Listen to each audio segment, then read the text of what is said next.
never hesitated. It's really ridiculous. That's right, I actually want to. Oh.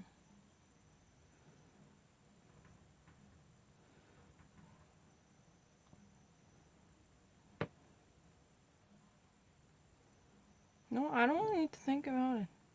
I really like picture. It's really never been difficult at all. No, it's really easy.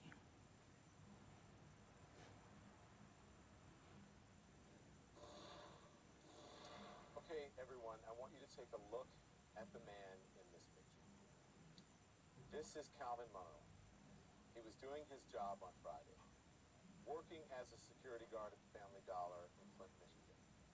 A verbal altercation with two customers started after he tried to enforce the state's policy to wear face coverings in enclosed public spaces. Security footage shows those customers leaving the store in an SUV. That same SUV returning 20 minutes later. Two men enter the store, and according to a statement from county prosecutors, one of them yelled at Munnerlund about disrespecting his wife. That's when the second man then allegedly shot and killed Calvin. Calvin was just 43 years old.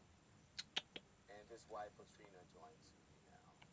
So it's a really devastating. On Friday, Calvin Merlani is a security guard. He used to actually work for this, local, family center that's been actually for dining and clubbing, and this is where the place he actually worked as a bouncer. But the problem is, there were two customers who were disrespectful of the security rule to wear masks.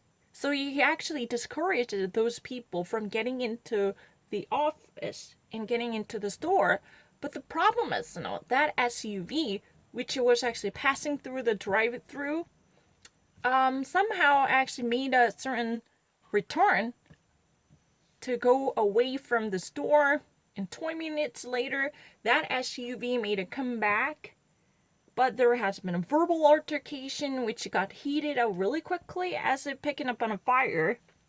And one of the customers truly actually yelled at him, saying that his wife, was not appreciated. There was, a certain type of, verbal controversy that eventually got blown up into a full-scale shouting match. And then all of a sudden, one person picked up a pistol and it truly, shot him. He was only 43-year-old. Calvin was only 43-year-old. All he did was, I asked those, disrespectful customers to wear the masks by following the safety rules with the observation.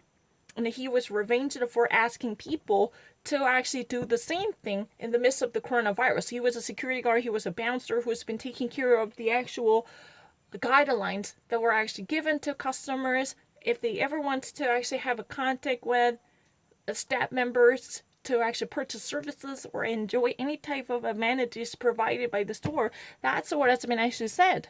Just because of his, conviction for fighting for what's right, he was brutally massacred. He was actually not technically, in this case in English you should never say a massacre, definitely. In French you can actually say, but he was, murdered.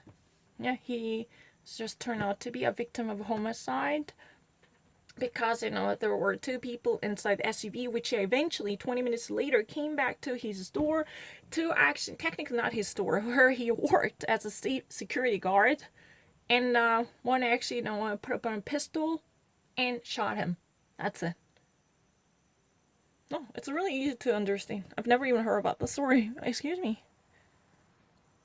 His wife, now, Calvin Mulroney's wife is here to have a conversation with Don Lemon to commemorate her lost and deceased late dead husband. Yeah, you can simply say that her late husband. It's really tragic. To simply, he was doing his job and asking people to wear masks, eventually that cost his life. This is really heartbreaking to witness this type of tragedy because some people out there are just asking to simply follow the rules that were supposed to be met with utter miserable stringency. Otherwise, those people who are irrelevant to them could face immediate danger. Alright, that's what it's been said. I don't need to think about it. It's very easy. He was only 43-year-old. He was really young. It's really devastating to witness, how his life could be easily consumed just, with the one slingshot, one single trigger that eventually changed everything. All of a sudden, his wife became a widow just because of that silly altercation, the verbal fight, the bickering that eventually got so escalated until at a bloody shooting match. Technically it's never been a shooting match because he was, the one who got miserably victimized. It's really tragic.